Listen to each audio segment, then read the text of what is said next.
Republicans and Democrats have promised us the world.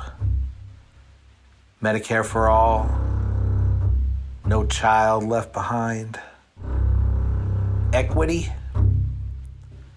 safer streets, and police reform, an end to the housing crisis, a more peaceful world, and a sound economy. Government is the barrier to all of these things. If you're sick of the lies, fancy slogans, and broken promises, then join us in the Libertarian Party and help bring a real free market to the U.S. and help set every individual free. LP.org. That's LP.org.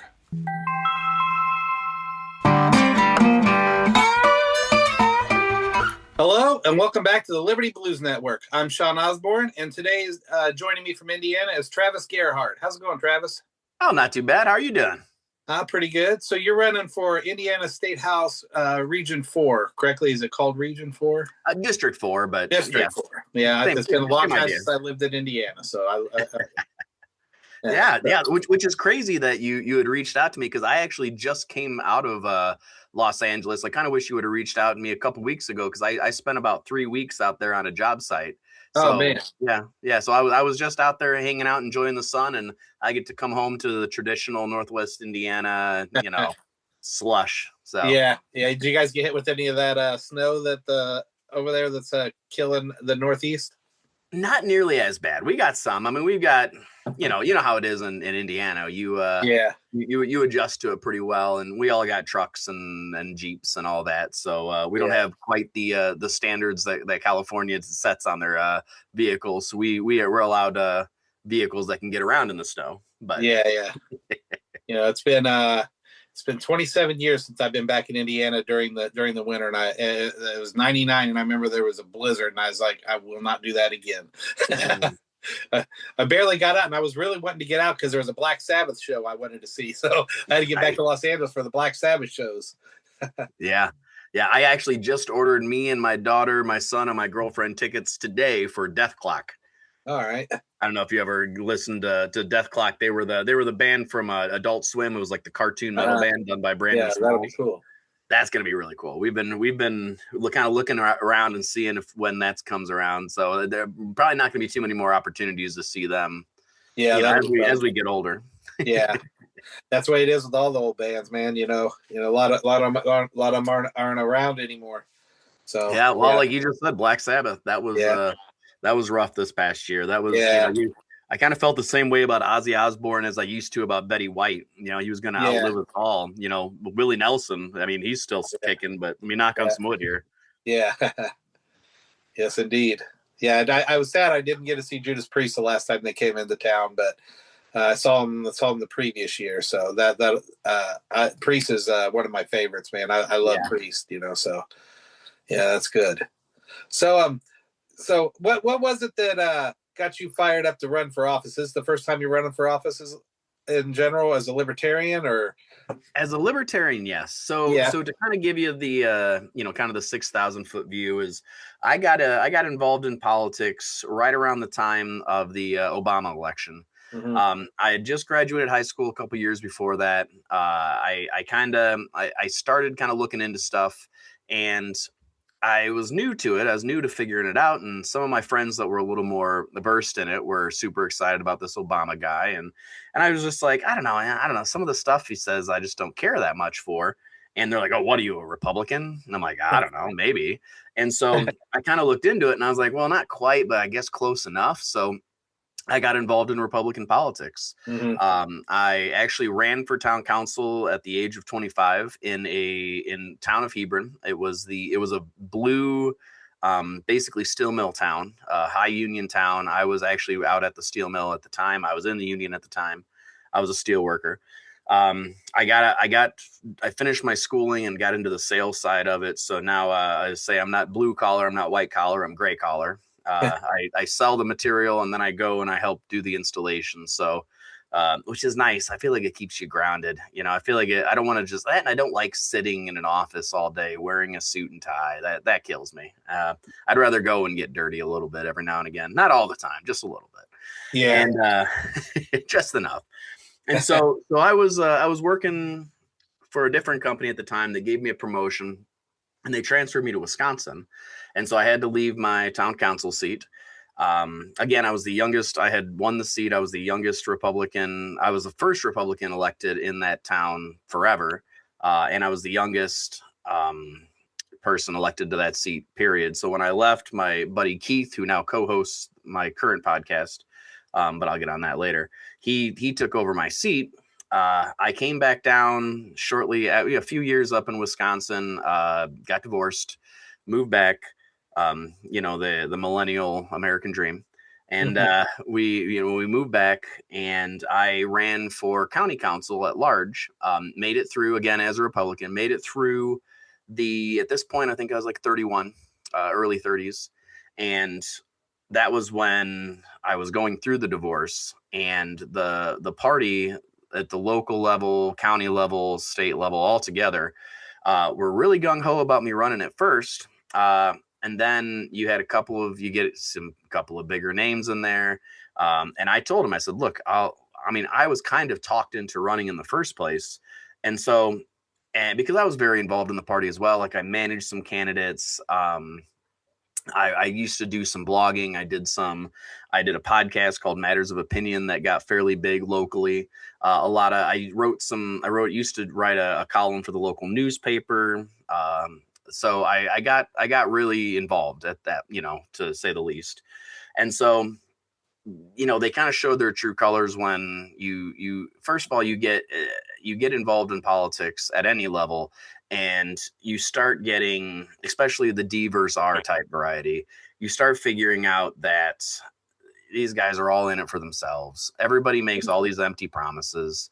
And I don't want to just drop a bunch of cliches here, but those just happen to be the most honest and real cliches ever.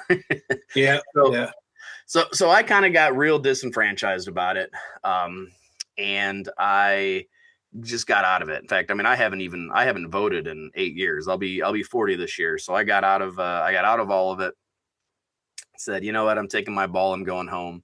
And I would kind of poke. I made it through the primary because it was an at-large seat. And so I made it through the primary and I came in, it was I think it was the best of 3. I came in, I believe, 4th, if I'm not mistaken. So I came real close to winning that seat. And I ended up, just like I said, just kind of getting disenfranchised by it all. I was sick of it. I was like, you know what? I started looking over it historically. I'm like, I believe in all of these things, and no matter what party we get in there, it doesn't seem to matter. I always identified a lot more with the Ron Paul side of the Republican stuff. I was a little more hawkish in my 20s. I kind of bought all the Iraq crap. I bought the weapons of mass destruction. I was a sophomore in high school when 9/11 happened, and I was like, oh my God, we got to do something about this. And so I was libertarian light, I guess you could say. Like I was real low government on everything else, but I was pro military, but not pro military, but you know what I mean. I was pro getting involved interventionism. Yes, thank you. And so the older I got, the more, the wiser you get, the more you start seeing, a lot of times the proof's just in the pudding. I mean, we spent all that time and money in Iraq. We spent all that time and money in Afghanistan. The second we pull out, not only do we pull out in the most absolute asinine way possible, we just pick up our bags and pull out and just let the Taliban just take everything right back over. All those lives, all that money for what? For nothing. They didn't even do that good a job of packing up their bags. They left a lot of equipment there for the Taliban as well. Yeah. Oh yeah. Well, and that's exactly that meme of the two different missiles that are both going back and forth, and the one says my tax dollars, the other one says also my tax dollars. When you fund both sides of the war, you end up always getting to be the winner. And and like I said, I kept reading, I kept getting involved in stuff, at kind of from at a distance. I read a lot of Murray Rothbard, read a lot of different, different economists. Obviously, I always enjoyed reading and getting involved in everything, and so kind of short story long, it was about a year and a half ago. The individual that I'm running against is the Republican is Ed Soliday. He's been in the seat forever, and I used to campaign for him. We had in the town of Portage, the mayor of Portage is a younger guy, Republican, early 30s, young married guy, really nice guy too, and he ended up posting a text that was given to him through a personal text from Ed Soliday. So around Northwest Indiana, with a lot of places in the U.S., we are running into energy problems. Our energy bills are sky high. Our local energy companies are all giving all kinds of money to politicians so that they can approve rate hikes.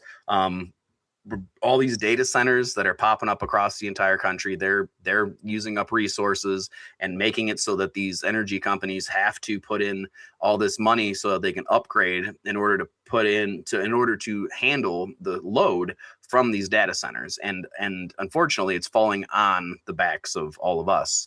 And especially in Northwest Indiana, it's basically a legal monopoly because NIPSCO, NiSource out here, is a private company, but we don't have the option to go anywhere else. So there's no competition. And you know what happens when there's no competition? You get the same thing that always happens. The rates get astronomical. They put it on the customers every time.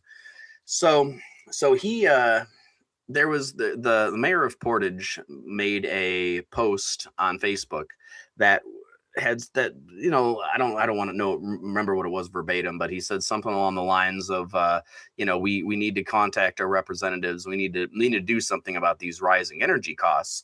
And Ed Soliday, who has of course gotten a lot of money from NiSource, he went ahead and jumped on and sent him a personal text, and said, "I will make sure Portage never sees another dime of downstate money," which is very typical political, buffoonery.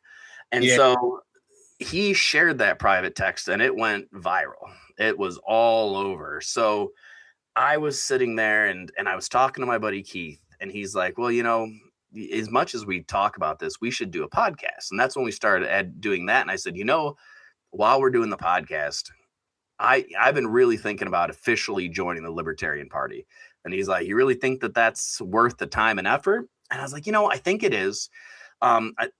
They've worked hard to, everything I was reading, they've worked hard to get ballot access across the state of Indiana. Because I was kicking around between either running as an independent or as again, like I was joking around about earlier before the interview, I paid my $60 and became a libertarian. You pay your dues, you pay your state, county, and local dues, and they wave a magic wand and you're a libertarian. So I went ahead and did that after talking to the Porter County Libertarian chairman. And I was kicking it around with him, and I was like, "I don't know, man. Like, what do you think? I want to run against Soliday. I'm debating." And he's like, "I would like to see," he goes, "talking to you about your positions and how you feel, and the fact that you do have, I've been in the Northwest Indiana region for some time. I've got a good last name in the area. My mom was a teacher. I have shown that I can run and win as an elected official. I have that pedigree, but I also haven't, did leave. So I'm not in the swamp. I know how the swamp works. I've been involved in it."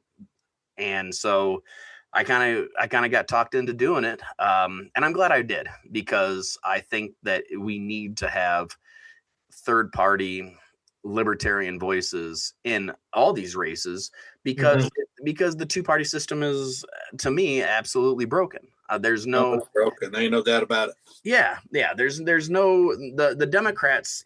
I'm looking at all the things that the Democrats have been putting out in Indiana, and don't get me wrong, the Republicans are absolutely doing all of this pay to play stuff. They're definitely on. If they're not if they're not officially on the dole from all of these data centers moving in, and then they ought to be, because they're because I would be surprised. So, Yeah. you look at how much money is getting dished out, and that's something that you look at in every election. And the only thing that the Democrats are really saying is like, well, we need to maybe create a different advisory board that is More government, always the answer, yeah, right? and it's just like, no, no, we need to have some radical change. Like, we need to have somebody come in and say, all right, let's shake this whole thing up. Why are we allowing these guys this? Why are we allowing a utility to do this? Period. We don't need a board. We need the actual people up front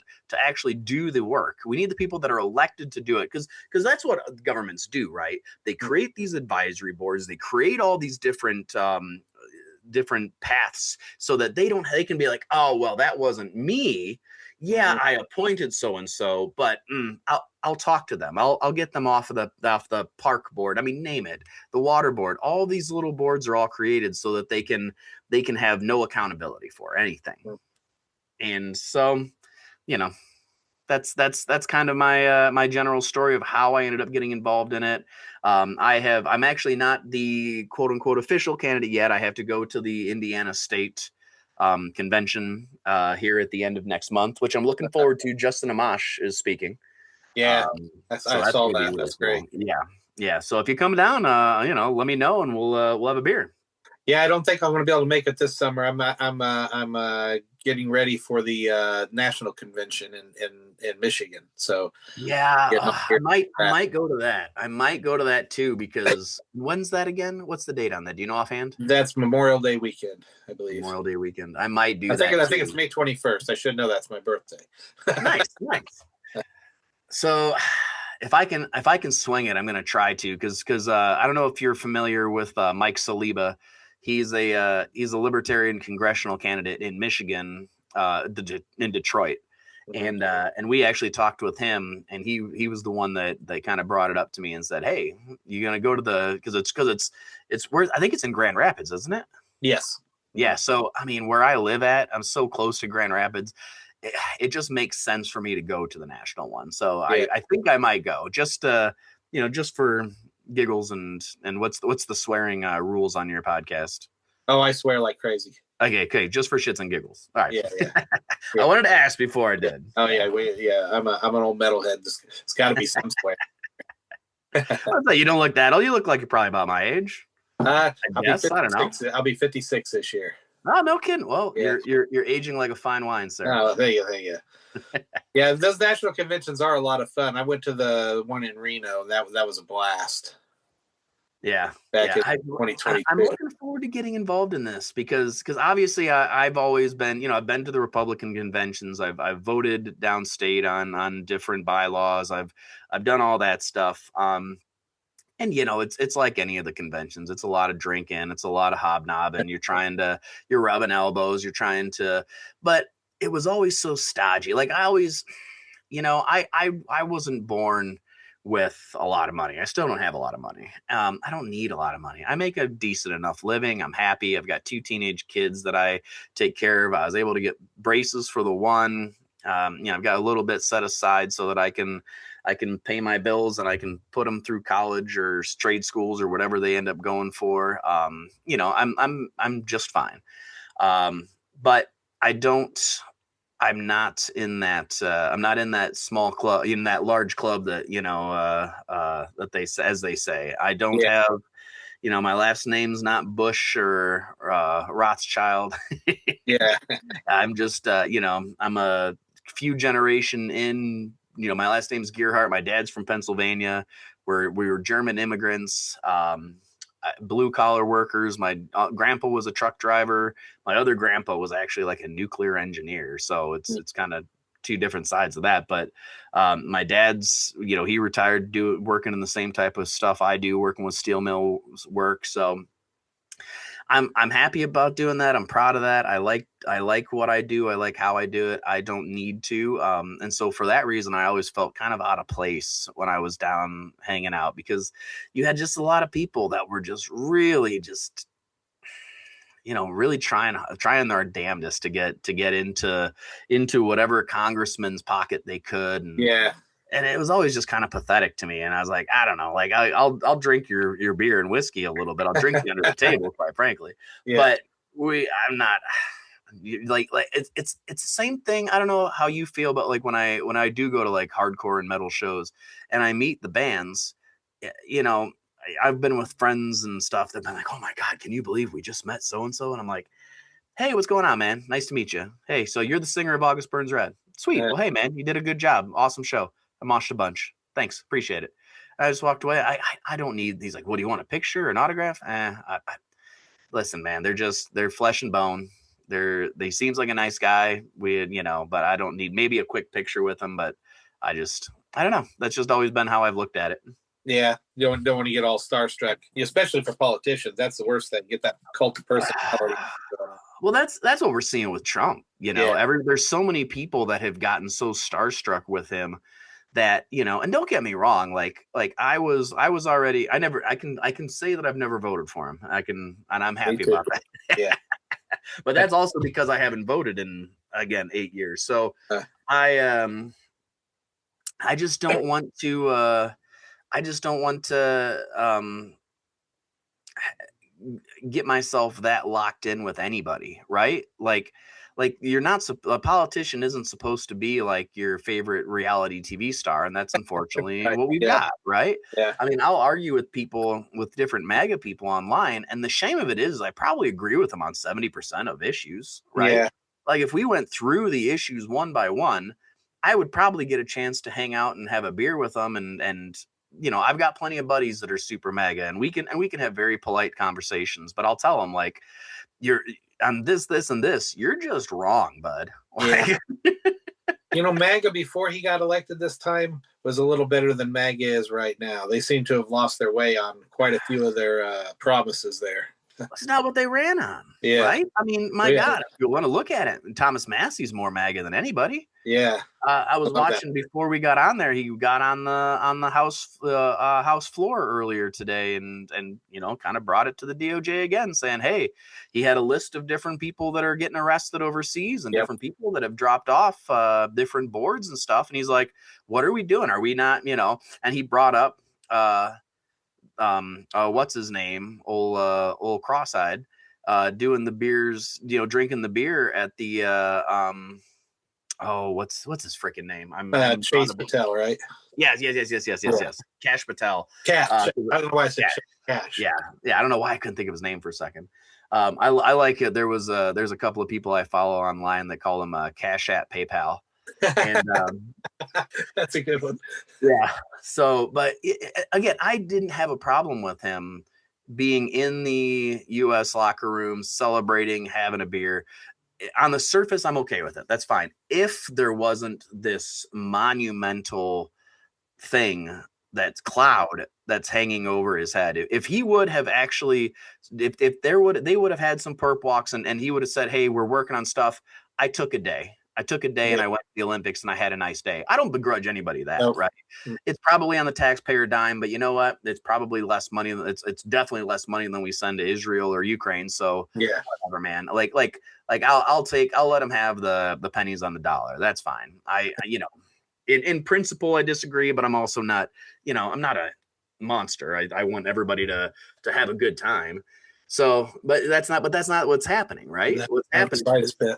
Yeah, it's insane. It's insane, the fact that we've got this treasure trove of files. They've only released half of them, and they're so heavily redacted that you could have to just kind of guess at what most of it means. Yeah. So that's crazy, because first they had to get cash in there first because the Democrats were destroying the files. Remember that they were destroying the files. So they had then it came out they were on the desk. Then they couldn't release them because it was national security, and then suddenly it became a hoax. And those people who are into the cult of personality rode that roller coaster, and they would fight tooth and nail for each one of those opinions as they changed. Yep. And they still are, on a lot of these. They like to go on to these libertarian pages, which is fine, I guess. but like I'm not going on to the Fox. No, I take that back. I do it on occasion. I do on occasion go on Fox News and be like, you all are idiots. But mostly I try not to. Mostly I try to just kind of, okay, like don't argue with the the MAGA boomers. That's fine. They all want to send our inheritance overseas. That's cool. You do it. You do you. But Greater Israel, right? yeah, and again, that's not and all of a sudden that's anti-Semitic. That's Yeah. anti-Semitic to point out that we just this week Trump committed another 10 billion with a B, dollars to rebuild Gaza after we just spent however many billion to destroy it. Mm-hmm. Also, that his son-in-law Jared Kushner can build a hotel. I mean, that's not even a conspiracy theory. That's what's happening. Yeah. And they're selling it to us as some sort of, oh, well, look at what we're doing for the Palestinian people. Okay, cool. You're going to damn near enslave them? I mean, they're not going to want to work. Oh, Tim Dillon had a good bit. I don't know if you ever listen to any Tim Dillon stuff. He always cracks me up. But he's a gay. He's kind of conservative, I guess, but he's more libertarian. He's more just independent. Like he just gives his kind of takes on it.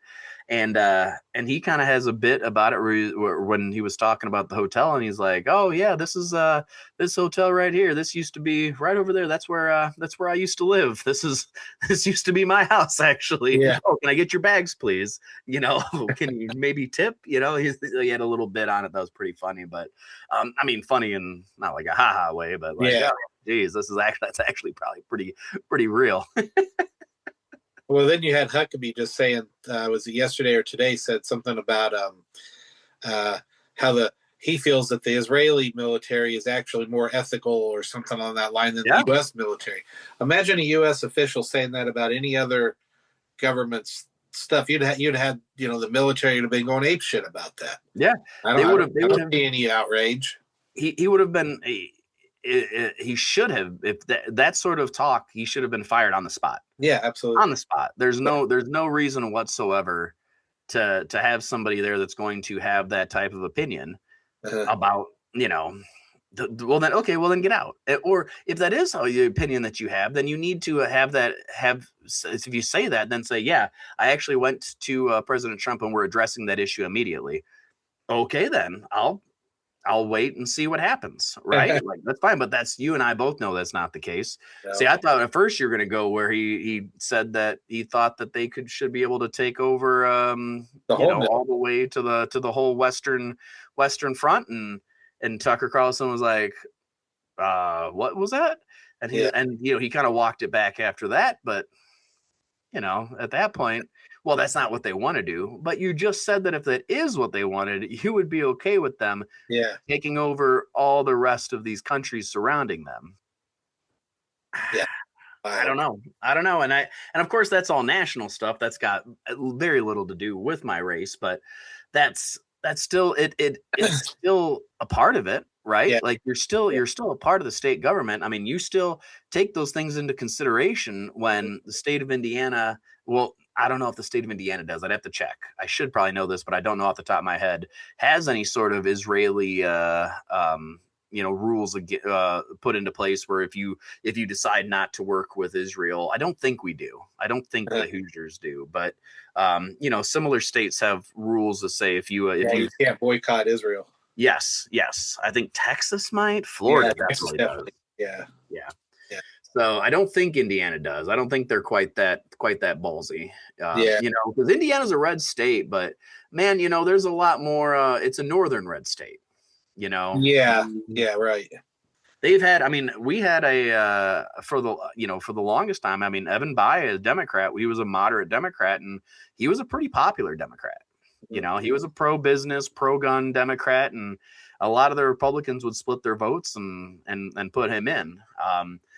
I'm a little young. I don't really remember much of what Evan Bayh did. Mitch Daniels kind of came in as governor on his heels. He was also very popular.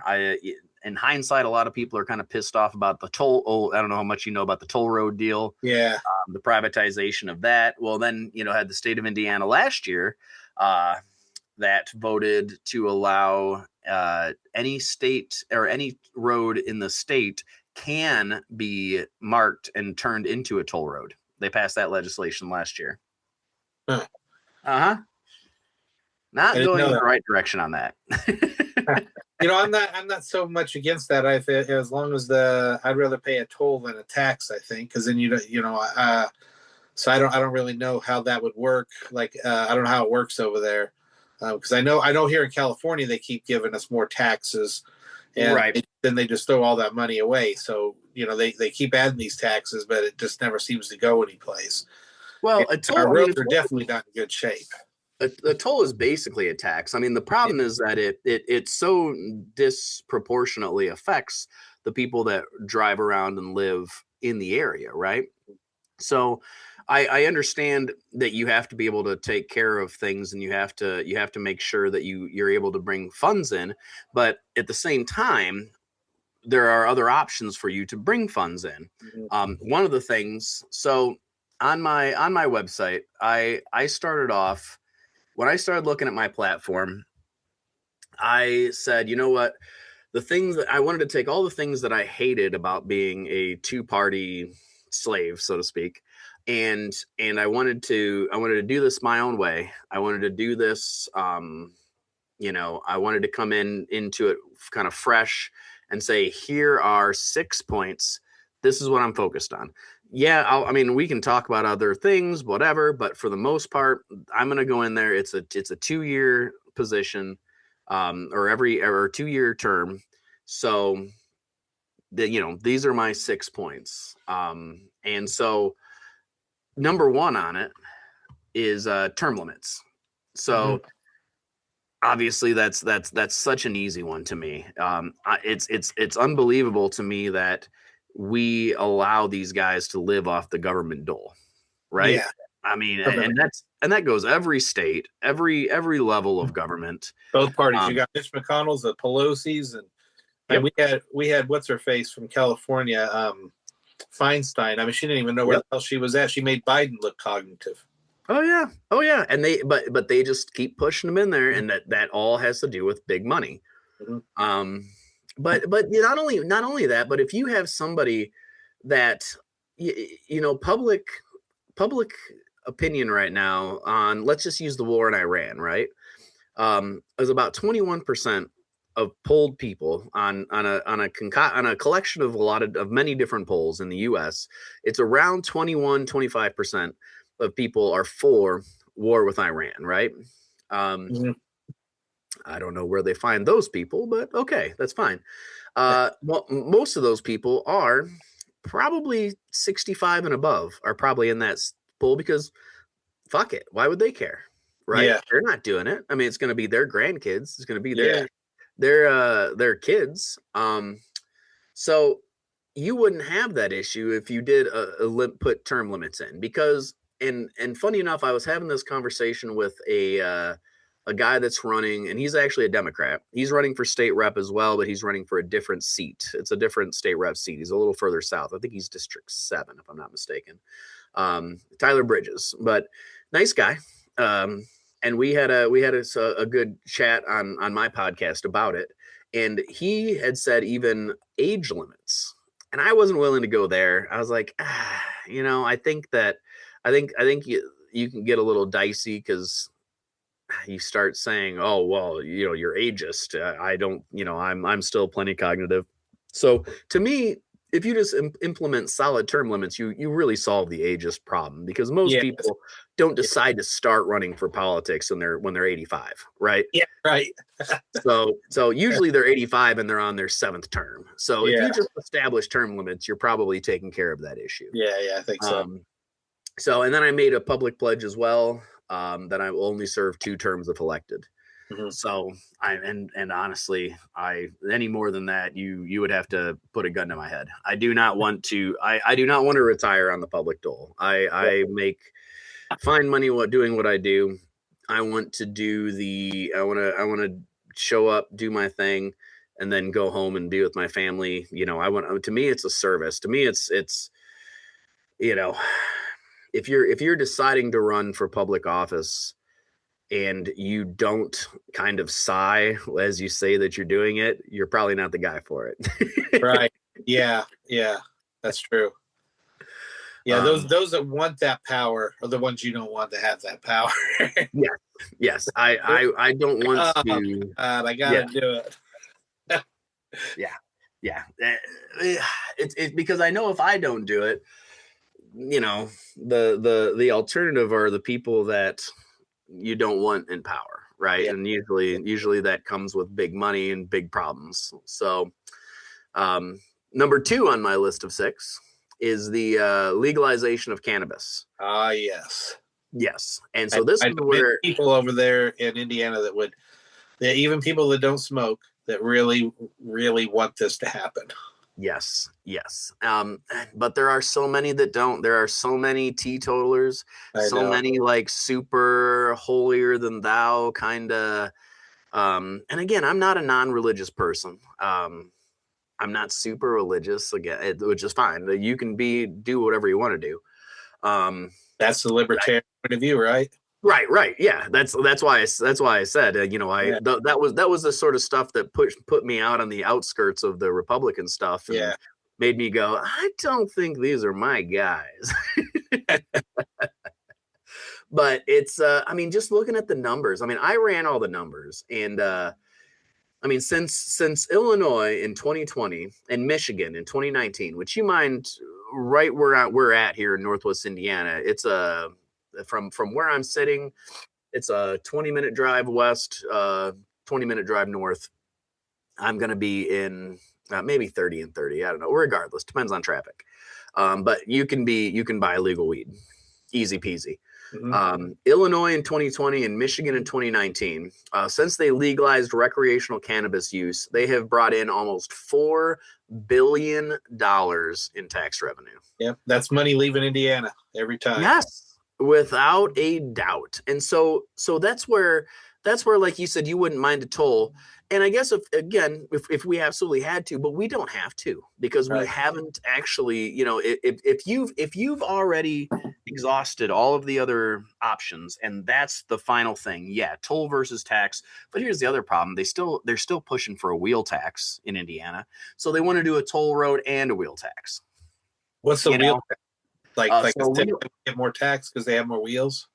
Yes, basically. So anything with wheels is however many, so if you have a trailer, you have different things. There's different varieties of different bills that have been pushed, but they want some sort of wheel tax in there. Well, you know what we found out the other day? So my buddy Keith, and we talked about it on the show, he just bought a hybrid vehicle. He did not know that the state of Indiana, when he went to register his car, the state of Indiana had an extra almost $100 that was put onto hybrid vehicles because they use less gas. And so they made sure that they got their gas tax. Their money one way or another, right? Oh, dude. Well, and so we looked it up on, if there's one good thing about ChatGPT, the AI center, data centers destroying our country, you can at least use it for information. And we quick did a look of it up on it while we were on the show. And if it's an electric car and you use no gas, it's like $250 extra on your registration to make up for. And those and how much more are those vehicles already? The average hybrid car is an extra $4,000, $5,000, $6,000 compared to a regular gas powered vehicle. Electric car is definitely more than that. So it's, again, they get you coming and going. Doesn't matter. Yeah, man. Parasitic nature of government. It's getting so bad. It's I don't know. Well, that's the other reason I'm running. Without getting too far in the weeds, I was definitely black pilled there for a while. If there's going to be some way to save it, then you have to get out of this two-party trap. Because right now, what are the options here? We know we don't want JD Vance to come in and move forward with basically Trump era policies that a lot of us don't like, right? But what are you gonna do? Put an AOC? Gavin Newsom, right? God. I mean, it's the reason everybody gave Dave Smith so much shit for voting for Trump and promoting him, because he was kind of like, I'm taking a lesser of two evil type deal, and now he regrets it. But I mean, would Kamala be doing anything different from what Trump's is doing right now? Really? Probably different things, but equally as bad. Yes. Yes. Just chopping our freedoms from the other side. Right. So it's kind of like, if there is going to be one thing for sure, Israel will still be taken care of. Oh, without a doubt, that would still, that's you don't even have to ask that. That's a given. Yeah. Did you ever read John Mearsheimer's book, The Israel Lobby, on that? No, I haven't. I would recommend it. It's I think it was 2015, 2016. So it was even before it became a hot button issue. And obviously, from his last name. I mean, he's Jewish himself. So yeah. But he just goes through all the numbers on it. It is crazy the amount of support and money that gets put into a country that gives literally nothing back to us. Yeah, people always talk about how it's our number one ally, and I'm like, what have they ever done for us? Well, I mean, they helped us make sure that we got involved in the Iraqi war. Yeah. They helped make sure that we bombed the shit out of Iran last year for the 12-day war, which then we've, of course, supposedly demolished all of their nuclear facilities. But my God, they're only a week away from having nuclear bombs. You know what? A week away. They're always a week. It's not even funny anymore. Yeah. It's not even funny. And you have all these people that, if you're over the age of 60, for the most part, I don't want to make this just like an age warfare thing, because obviously there's caveats to that. But the only people my point is, the only people that are still holding up that mantle is these guys that turn on the news and they watch Fox News every night. And again, I watched Fox News for years. I have Mark Levin and Sean Hannity books in my bookcase from reading them back in the day. I've thought about tossing them, but that was money well spent. So they might be worth something one day. Yeah, as a blueprint to the end of our nation. But it's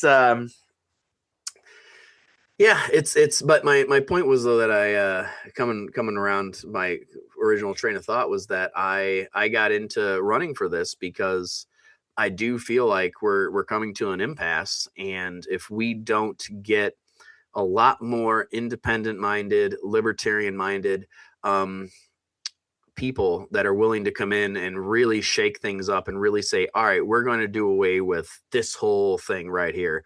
We're gonna come in and we're gonna rehash the whole idea of how we even manage this. Right. I think 250. They say that the average nation survives about 250 years, and we're celebrating 250 this year. I don't see a great outcome for my teenagers. I don't see them having. This is the first time that a generation is looking back at their generation coming behind them and saying, my God, I don't think they're going to have a better life than me. Right. And that worries me, man. Yeah, it does. That worries me. Yeah. There's a Gallup poll that came out today. Almost 60% of Americans right now. Let me look up the actual number. Hold on. I got the actual number right here.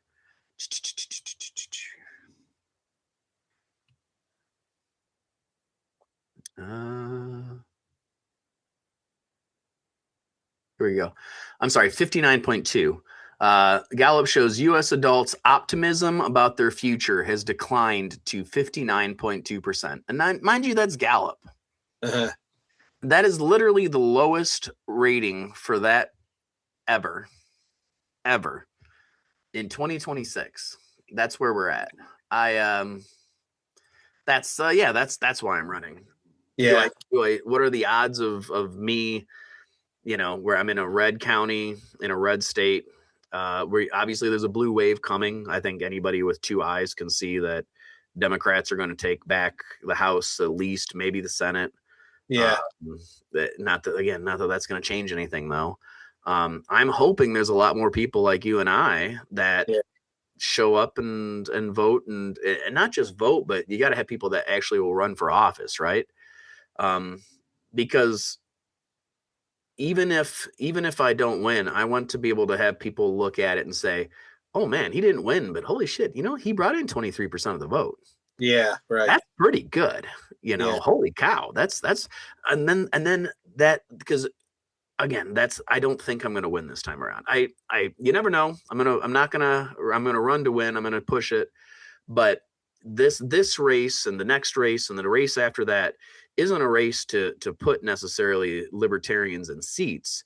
It's to show other people that you can vote libertarian, right? yeah, And honestly, I tell my buddies on the left, I go, dude, go start a socialist party. I don't agree with you on most things, but you guys need to take back your side of your structure as well, because the Democrats certainly aren't going to really do anything leftist for you guys. And if we had a libertarian party, a socialist green party, whatever you want to call it, like a left wing party, and then you had a instead of a two-party system, you had a four-party system, you might be able to slowly unravel some of this because we could caucus with each other. Oh, yeah. it's You coming down. coalitions of single issues. Like Yep. the left should be more anti-war than it is. It should be more anti-drug and stuff like that. There's things that libertarians can definitely work with them on. Yep. Yeah, you think of Ron Paul and Dennis Kucinich, however you pronounce his name, back in the day. They always worked together. Yeah. Didn't agree on everything, but they worked well with each other. Thomas Massey and Ro Khanna. Yeah. Perfect. I mean, that's a perfect example. Yeah. And I think that's important. I think you need to splinter these coalitions up a little bit more, and I think that's the only way to conceivably save it. And again, it might be too little, too late. Yeah. I don't know. I hope not. Yeah. Because civil wars are bloody and civil wars are messy, and if that's going to end up being the case, I'd rather than it start tomorrow so we can finish it up in at least enough time for my kids don't have to, they can have peace is my thought process. So, yeah. Um, is there a Democrat running in the race too? Do you know yet? Yes, there's a Democrat, So Ryan. Yeah, that's a three-way race. And he's a nice guy. I don't have anything against him. But he's very much he's a super hardcore union guy, which is fine. I don't have anything against that either, but it's just not a very exciting candidate. There's nothing really new. It's just kind of, hey, I'm running. This is why I'm running. I'm your candidate. It's very, very monotone, very just, hey, blah, so, I don't see, my hope is that there's enough people that can't stand the Republican in the race because of all the reasons we cataloged earlier, that can't stand, that won't vote for a Democrat, that remember me as a former Republican, that are willing to give some votes my way. So, yeah, I'm not super green, but I'm not super old. I feel like roughly 40-year-old candidate. I've been raising my kids. I've been making money. I've been doing everything else in between. So, well, and so the other side about it too, with him being a union guy, and this actually goes perfect into my third point, is that my third point is to also end Indiana's right to work, and that rubbed a couple of the guys at my libertarian table. They're like, and I was like, I understand where you're coming from, but if you look at it, so since its inaction in 2012, our growth has actually lagged behind Illinois and Ohio comparatively, even while our unionization dropped. So if the whole point of having right to work is because it makes you more competitive, and then 20 years later, or not quite 20, I guess 15 years later, 14 years later, you look back at the numbers and you say, well, that doesn't really coincide with what the facts are. Well, then take it off the books, right? So, and besides that, you have right to work, and I don't know, how familiar you are with right to work states, but if you're in a union, you still and you decide not to pay your union dues, your union still has to take care of you. They still have to go before If you get in trouble, they still have to go into arbitration. You still go by the same contracts. And there's not really a good way to do that because most of these companies don't want to do some sort of piecemeal. Well, these are the union guys. These are the non-union guys. It gets messy. Honestly, government should stay out of it as much as they absolutely can. Yeah. That's your deals with that are your deals. I don't think that I should be involved in it. My opinion on it should not matter. Now you want to talk about like card check. No, of course not. Like card check is where they, the union rep checks your card before you put it in the box to make sure to see how you voted. No, that's crap. Yeah, that's certainly not that. But again, a lot of that's all. A lot of the horror stories for that come from like our grandfathers and generations, right? Mm-hmm. They're all horror stories of days and past. You don't see that nearly as much nowadays. And again, and if something new were to pop up, obviously I'd reassess it. But for now, that's my thought process on it. The no new toll roads, we kind of talked about that. I would like to have Indiana end the income tax. There's a lot of red states that have gotten rid of the income tax, and I think Indiana could be one of them. That would be great.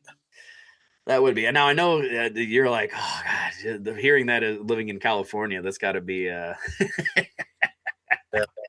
What's your state income tax now? Oh God, I don't even know. We get taxes on top of taxes on top of taxes, and then they put it on a proposition, and then the voters vote for more taxes, and I'm like, man, I just say if they're asking for more money, it's not a no, it's a fuck no. Yeah, yeah. It's like they got to learn how to spend their money. I even got some of my Democrat friends saying that. Yeah, I mean they're like, man, they want more money. Like they want more money, so they can, help the homeless, right? So they but it doesn't they spent enough money they could have bought everybody a house. Not that I would want them to do it, because that would drive up prices. But the fact of the matter is that's exactly how much money they've spent. They could have bought everybody a fucking house, and we got more people on the streets than when they started. Well, that's because of the nature of government. So when like you said, there's enough money spent that you could buy every person a house in theory, right? Mm-hmm. But in practice, it wouldn't because it would have to go through 6 different channels, and it's exactly what I was talking earlier about with the NIPSCO shit, right? Yeah. So in Indiana, you have this board that advises to this board and advises to this board. I brought it up on. In fact, I recorded like a little.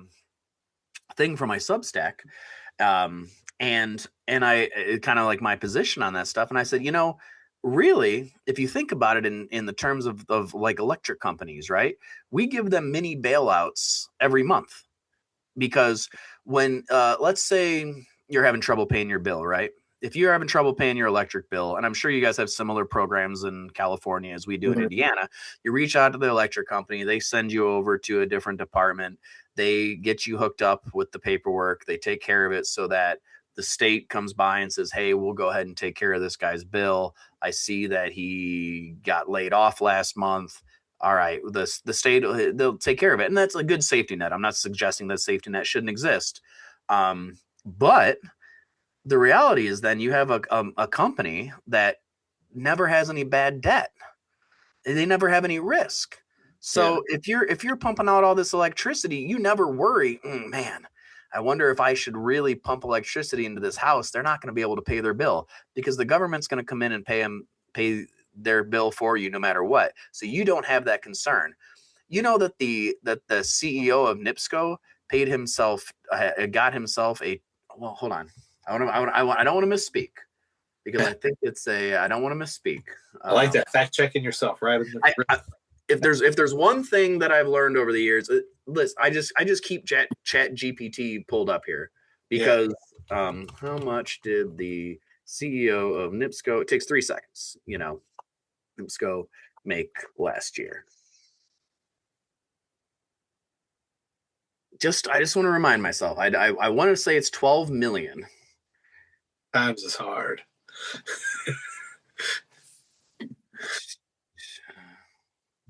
$12.7 million is what the CEO made in total compensation last year. Yeah. Man. Total compensation last year, $12.7 million. And again, I'm not against CEOs making money. I'm really not. As long as you're not having to take money from the government. As soon as you start taking money from the government, in this case, that governmental money comes in the form of not having any bad debt. Like if it was a bank, we'd all be marching on Wall Street. We'd be like, what do you mean you're just going to write off all the bad debt? Not just once, not just twice, every fucking month. Yeah. That's what they do with these electric bills. So then these electric bills go down and or get taken care of that for when people can't afford it.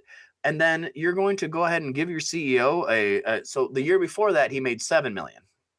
Oh man, that's a raise. Almost 100% raise in a year. Now I know inflation's, pretty crazy. But I don't think I have a real hard time thinking that you deserve yourself 100% raise.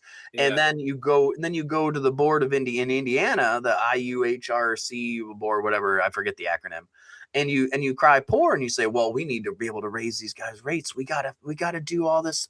We're gonna put these data centers in, and we've got to make sure that we can pump out the amount of energy that's needed for these. Mm-hmm. You know what? Then all right. Well, now we're talking about marching on the Capitol with pitchforks type shit. Like you're just gonna like that's to me is a spot where and then you wonder why all these kids are just done with it, right? Mm-hmm. Like, I mean, I'm sorry, I'm with the Gen Zers. I am absolutely with my kids' generation that are just like, dude, like my kids constantly are like, fuck politics. We want nothing to do with that. They're all idiots.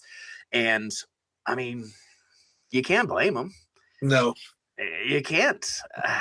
It's unfortunate that some of them, they think that, just getting more government's going to help it out. Unfortunately the left a lot of times has those, that siren call. I like to say, they spill out all this honey and attract people, and they're really just driving them into the rocks.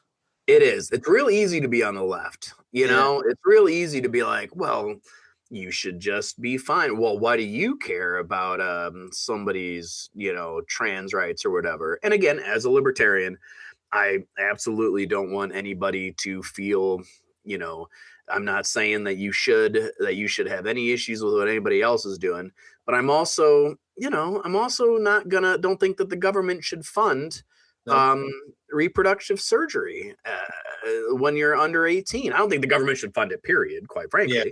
But I don't think that's should be a debatable left versus right topic. I think that's common sense. That's we don't let you smoke cigarettes until you're 21 now. You can serve and die for your country at the age of 18, but you can't smoke a cigarette until you're 21. Really? I didn't know they raised the age to 20. Yeah, at least in Indiana they did. I think they did nationally. Shit, I didn't know that. Yeah. Huh. I'm pretty sure they did, but yeah, you can't even have especially you can't have a drink. Yeah. So yeah, that's but the very last thing on my 6 platform, just so I can just to kind of put that all out there in regards to the race, is I want to end emission testing in Northwest Indiana. So Northwest Indiana is one of the only places that still does it in Indiana, and it's because we have horrible air quality. But it's not because of any of us living here. It's because we're the crossroads of America. We have 8094, I-65, 8090. All the major roads go straight through our areas. That pollutes our air. And then we have all the steel mills. We have all the plants. We have BP. So it's not fair that we have to go and get this done. And it might seem like a small thing, but the data shows that less than 2% of tested vehicles fail emissions in Indiana anyways. And it's almost all due to minor sensor issues. Testing burdens low-income drivers at a higher rate, adds no measurable environmental benefit. So ending this program saves Hoosiers time, money, and government hassle. So yeah, those are all my main 6 points. I think they're all pretty 6 no-brainers. I'm not coming in and talking about anything crazy. I think that Indiana, as a red state, I think the state does a lot of good things, but I think there's a lot of things they could do much better. Yeah. I think that they, you've got our Governor Braun has been in a lot of hot water, particularly with different spending things. A lot of the ICE stuff has been kind of tough. Well, I don't know if you saw on the news too. There was a big Trump was really pushing for the state of Indiana to do all the redistricting. Yeah. That was a big one. I don't know if Yeah. you followed Yeah. I that. followed that. So the Indiana shot it down, correct? They shot it down, but it's going to be back on the table next session. Oh shit. Yep. Uh-huh. And they want, and it's all, it's all kind of political maneuvering. So, Texas created more districts, and then California created some more districts, and so they want, well, Indiana's a red state, we can create more there. So it's all, nobody wants to lose power. Yeah, that's And what it's about. yep, it's all about power. And all of us are just we're just being milked like cattle for our tax dollars. Yeah. And there's no better way to say it. No. That all the any sort of tax cuts you get go to the corporations. They're all business cuts. That no tax on overtime, that ended up being bullshit. Yeah, you don't have taxes on overtime, but you know that the only taxes on that they're talking about, you still get taxed on the regular pay of it. They're talking about the little sliver. So let's Yeah. say you work overtime and you get that time. They're only talking about the exact extra money is exactly what they do it, because a bunch of my buddies that are union guys ended up doing their taxes recently, and they're like, they expected a lot better returns. They didn't get them. Uh-huh. Not surprising. Yeah. So, it's just every time I see another $10 billion promised here, $5 billion sent here, all I think about is the fact that we still haven't gone back to pre-COVID era spending. Um, a handful of companies own every large business in this country, and if something doesn't change, the youth is going to make it change. Yeah. Yeah. Yep. So if you wanted to put a message out there to the voters in District 4, what would you say? I think vote like your life depends on it, because it does. We don't. Politics is horrible. Nobody likes politics. I think that you should vote for the everybody talks about, well, you should vote for your interests. You should vote for your interests. Well, don't listen to what your politicians are saying. Look at what your politicians are doing. Mhm. I'm not owned by any corporations. I'm not owned by big money, whether that's coming from the union side or coming from the data center side or coming from any NiSource or anywhere else. I am not running because I want any sort of power. I'm running because I want to try to make this an area that my children can live and be a part of. And I don't feel like the people that we have that are running otherwise are the best people for that. Yeah. And I think if you look, like we said just a little bit ago, I think if you look at the statistics, yeah, I think it's going to be a hard slog. I think there's going to be a lot of people that are going to have a hard time voting for a libertarian. I hope I'm wrong. But you should still show up and vote, even if you are like, oh God, because you're not throwing your vote away. What you're doing is you're showing the next people that, hey, you can actually run and do this. This system is put in place for a reason, because we're supposed to be able to come out and have our voice be heard. And this is the only way that we have our voice is through our vote. We don't have billions and millions of dollars like these corporations do to pump into campaigns. So this is what we have. We have this. Yeah. We fill in a check mark. We click it on a stylus. Depends on what, how your voting system's set up, but that's the only voice that we have. So you've got to show up. You got to do it. We're coming real close, I fear, to not being able to stay solvent fiscally, any of that. That's the biggest thing about it. Yeah. So, yeah, I You don't. know, it's unfortunate. Too many people just vote out of fear too. They're not really voting for anything. They're voting against things. Yes. Like, oh God, I don't like that person, and that's that's what they're voting on. This so, if most people listen to your 6 points, I think that 70% of the people out there that are independents would say, oh yeah, that makes a lot more sense than swinging hard to the left or swinging hard to the right. Because libertarians, if in my opinion, if a libertarian's doing it right, they're not left or right. They're just right. anti-government.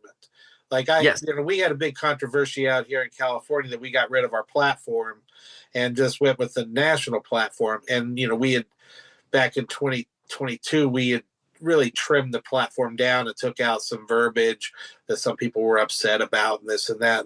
And people had their feelings about it. But really, as a libertarian, we should not be pro any group, any lifestyle, or anything. I smoke enough weed for 9 people, and I don't want the Libertarian Party to be the weed party. I want it to be the government can't tell me what to do party. Exactly. And I don't need it to fly my freak flag. I don't need it to to be the party of this or that. I want it to be the party of individual liberty and freedom, and get the hell out of my pocketbook. Yeah. I, like I said, I'd be lying if I didn't say I didn't partake on occasion. Yeah. But with that being you just got a couple of votes from some of my friends. I do it as much as I do. I kind of go in shifts. Every once in a while I'll do a little bit more, and then I'll have a few more beers, and all things in moderation, right? Yeah. I don't want to. I've had periods of time in my life like anybody else where I've I've kind of had to take a second and be like, ooh, okay, all right, slow down on the drinking a little bit, Travis. You're gaining a little bit of weight. You're kind of getting a little slow. You need to, and so I do. I'll take a little break. I think not everybody has that ability, and that sucks. And I'm sorry about that. But and the same thing goes with pot. There are people I've met in my life that they just cannot touch it. It puts them on the ground. They're having anxiety attacks. So yeah, but that's not up to you and me. That's not up to us to decide whether or not that works good for them. And here's the thing about it is that I'm going to tell you a story. My dad's an Okie from Muskogee, man. He never touched a drug a day in his life, and he's got stage 4 terminal cancer. Yeah, it sucks. Not great. Yeah. But there was a period during some of his treatments where he was he was in pain, but the pain pills were causing constipation, which wasn't helping with the pain. And so it was kind of a vicious circle. And so I was like, listen, I know that you guys are very much, again, Okie from Muskogee type deal. I bought him a tincture, where you just put the eye drops in. And he didn't care for it much because he said all it did was really put him to sleep. It didn't seem like it. And I was like, well, if you're sleeping, I guess you're not in pain, maybe. And he's like, yeah, but then I'm just sleeping. And I was like, yeah. So it didn't help him, but it was at least an option, right? It's at least an opiate. It's at least an option to combat the opioids. I mean, how much of the addiction in this country was created by big pharma and by salesmen which I am a salesman, so don't get me wrong. But I'm also, salesmen that go into doctor's offices and say, hey, if you push this prescription, we're going to give you a bonus. Well, how many people got kind of screwed over by that before you got it figured out? And now, they couldn't turn to weed until fairly recently in the historical context, to be able to take over, to take care of that, sort of pain or mental health or whatever they got. So, again, it's not a catch-all. I'm not trying to say that, weed's the best thing in the planet. I think it's like anything else. It's a tool, right? I'm pro-gun, but I don't think everybody should own a gun, because I've met some people that are real fucking stupid. But I also don't think it's my responsibility to tell you that you shouldn't have that gun. I think you should, I think if you do something wrong, okay, you've given up your right to have it.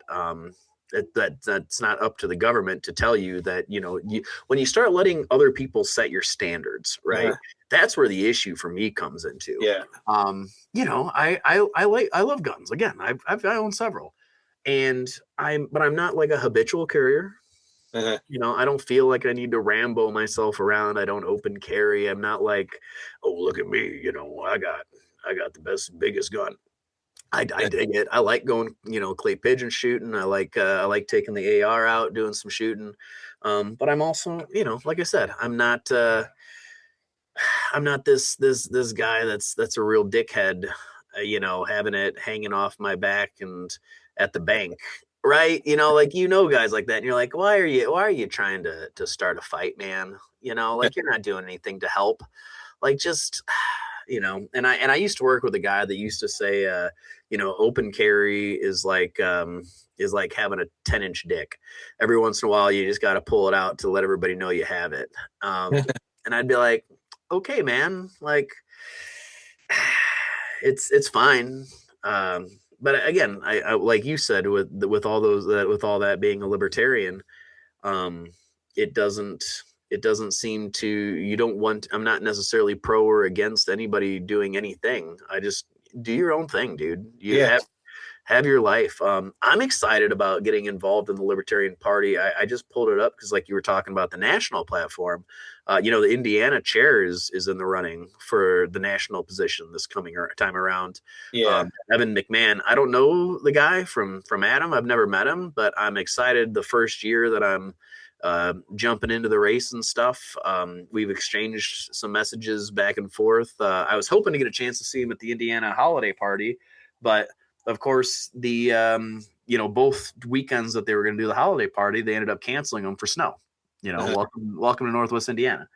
So, but yeah, I'm excited about that. I don't know. Do you have any insight on kind of that national stuff at all? I know you've been kind of in this game longer than me.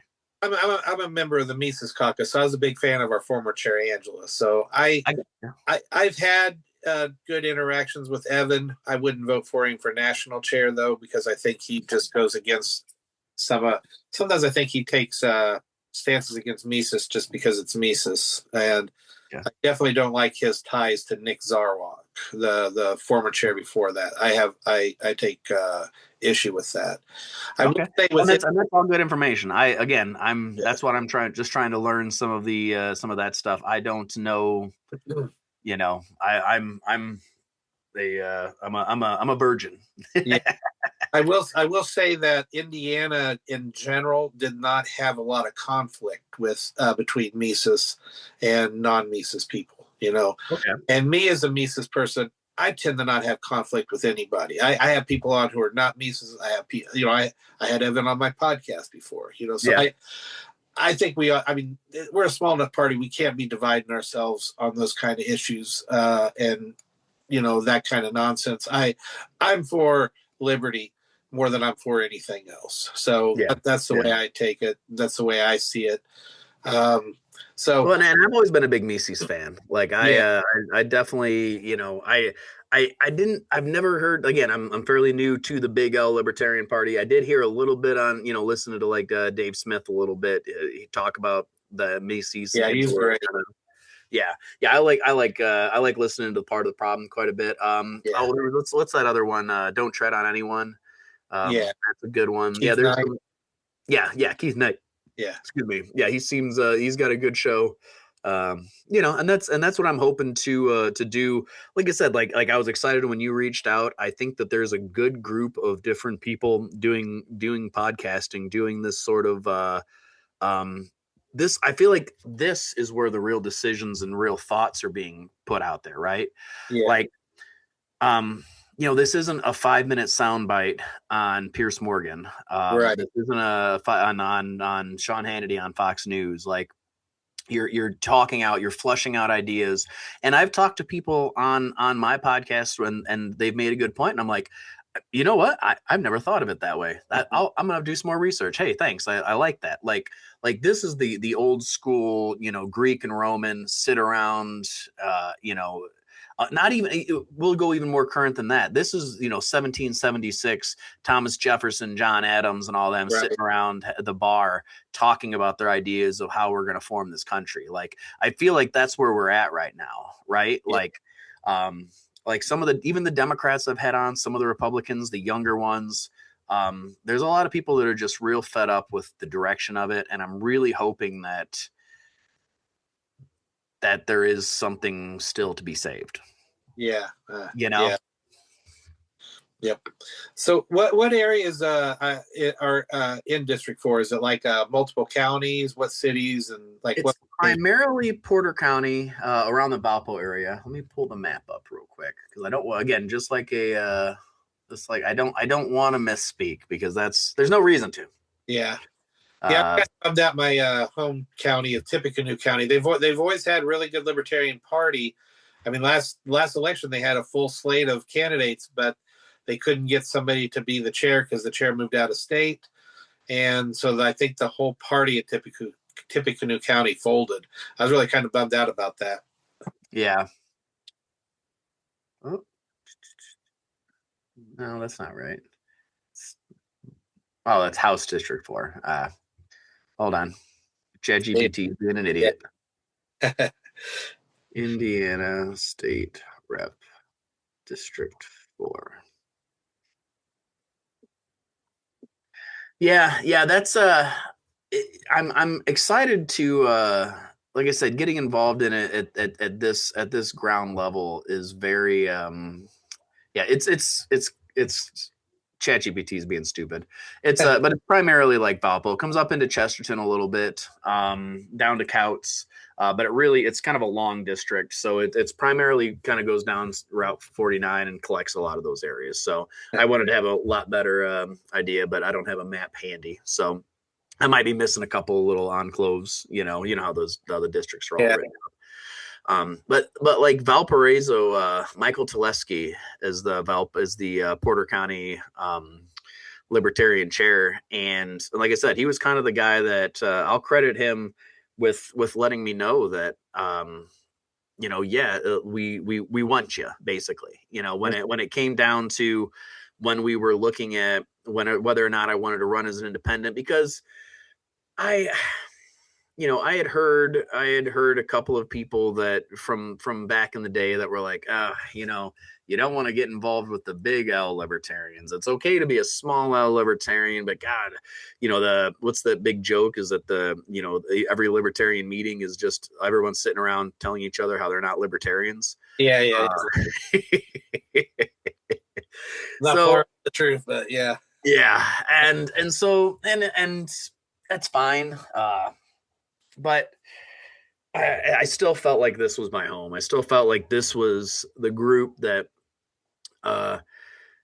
they've put in the work, especially in the state of Indiana, to make sure that you have ballot access. You have the ability. If I wanted to run as an independent, I don't remember if it was 5 or 10% of the vote. I think maybe it's 5, but I would have had to get signatures for 5% of the voters in the district. Now, you and I both know how politics works. I would have had to actually get 10% because all of the people would have found a reason to mark off, right, every other one. So if I wanted to make sure that I was going to be on the ballot as an independent, I would have had to do that. So that was the first, kind of thing that Mike had kind of told me. He's like, if you really are serious about wanting to run, you're kind of rolling the dice, and that was something that I had also thought about. And they were very welcoming. So we had a good couple of meetings that I went to. Like I said, I paid my $60 or whatever it was, became a big L libertarian, and I've just been trying to reach out to as many people like you, like those guys, like Mike's Saliba, up there in Detroit, in Michigan. He's actually put me in touch with a couple of other people up there. I just want to try to build a coalition. Because this Brian Nichols is a good podcast there in Indiana too. He moved down to Indiana from Pennsylvania during COVID. Who's that? I'm sorry, I missed the Brian Nichols show. Nichols, okay. Yeah, his show is really good. Okay. He does a lot with candidates too, as well. He's a marketing guy. Is that what he calls his show? Huh? That's what he calls his show, the Brian Nichols Show? Yeah, yeah. Yeah, that's a really good one. Okay. Yeah, I'll have to check that out. Yeah. Like I said, we're trying to just build as many coalitions as possible. We that's what we're trying to do is with all these podcasts, with me running for this. Have you ran or thought about running, doing anything out there in LA?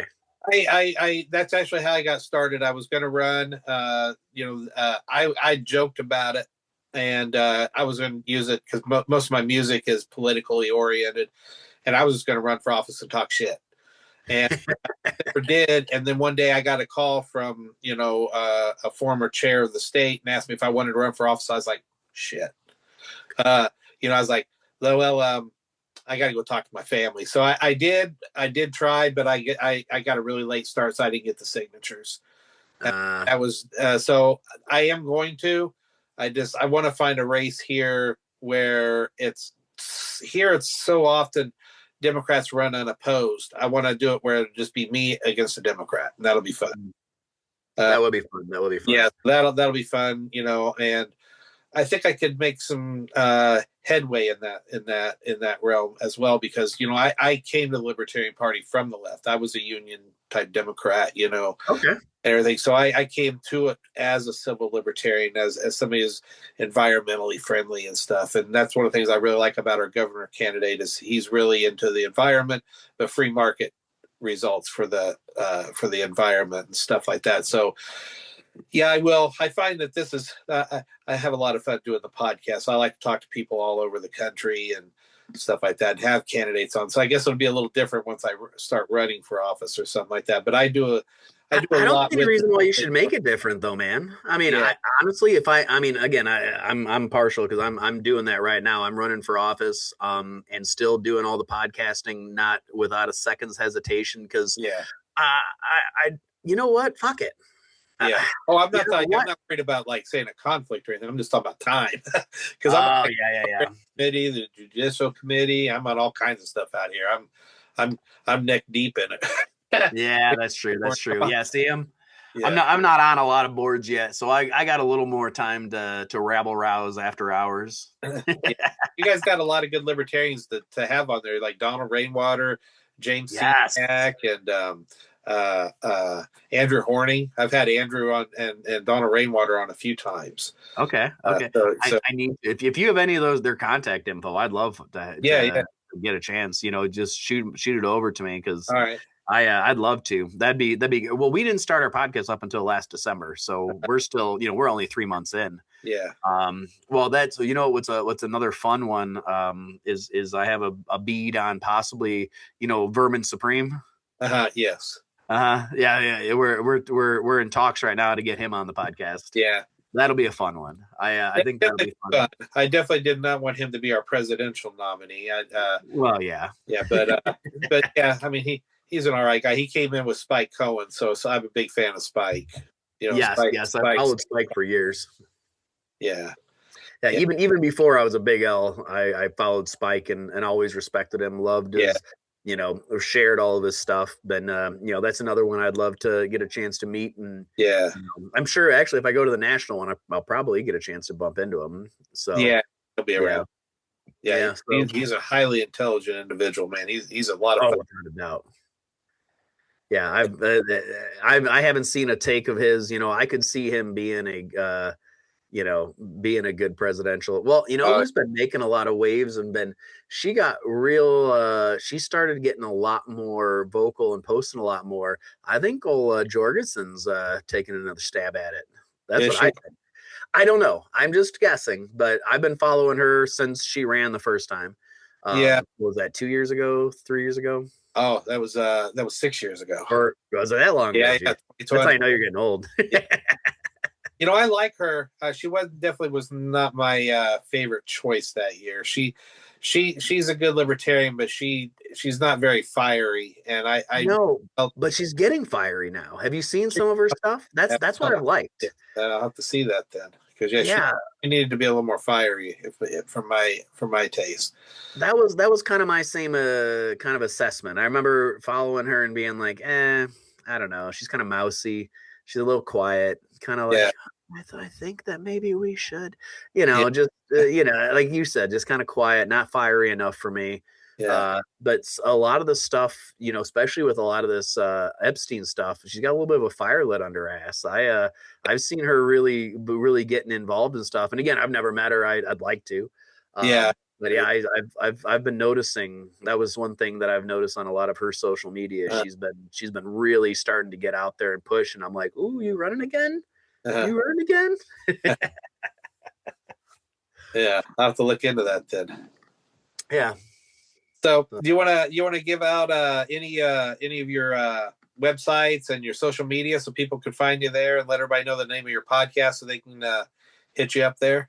Absolutely. So I keep it pretty simple. So right now, all of my platform stuff, you can find it on travisgearhart.com. Spelled literally just how my name is here. If you can see it, if you're not able to see it and you're just listening, it's TravisGearhart. TravisGearhart.com. Yeah, I appreciate you taking a look at it.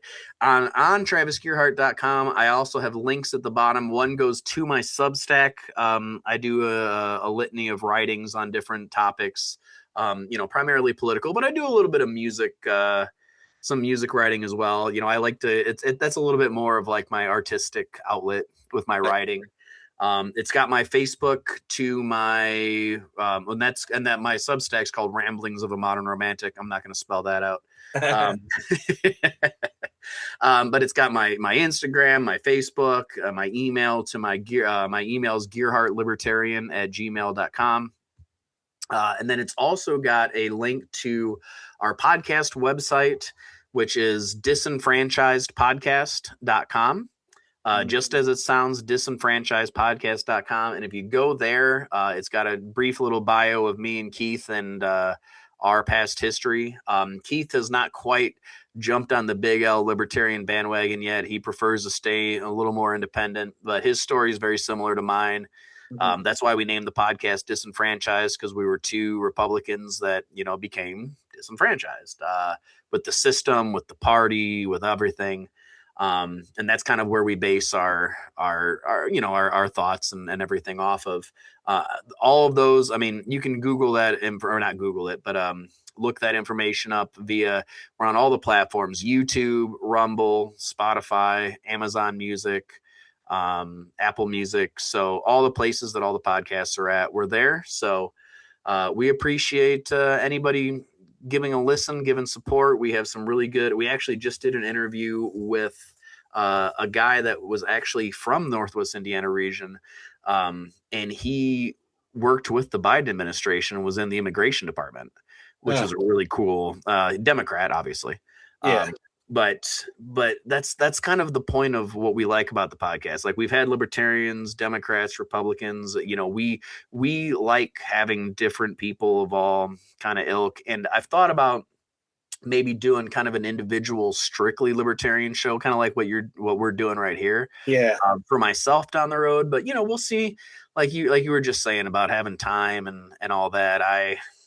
Right now, between running teenagers all over the place and traveling a lot for work as it is, and still living life and all that fun stuff, you gotta pick your battles. But we'll see what happens. We're having a lot of fun with it. The podcast is going great. The campaign's going great. It's still early in the campaign.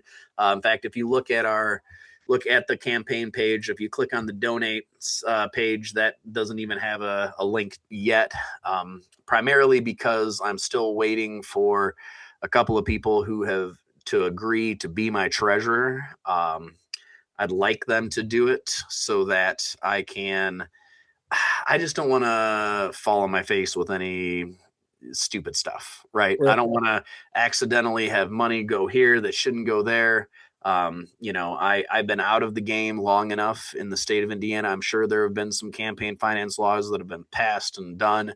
And that's the last thing I want to do is have a newspaper article on the front page of the Northwest Indiana Times that says Libertarian candidate Travis Gearhart trips on his dick. So that's what I'm trying to avoid. So, but when that part does come up, any sort of donations, $1, $2, $3, anything more than that, that I love it, awesome, but don't feel obligated. But any dollars that you have that you are able to donate, absolutely, please, thank you. It's going to go all to literally campaign literature, signs. I'm going to probably finance most of this myself. And that's okay. I'm prepared for that. That's fine. Yeah. Most of what we think, I think doing it online primarily is going to be the real winner here. I don't think, I don't, how much mailers, listen, the mailers are going to get the over 55 crowd, right? Mm-hmm. The over 55 crowd have already decided whether or not they're Republicans and Democrats for the most part. Obviously there's outliers. So when I sat down talking about this campaign with, he was a former Democrat county council member, and he was supportive. We actually ran against each other.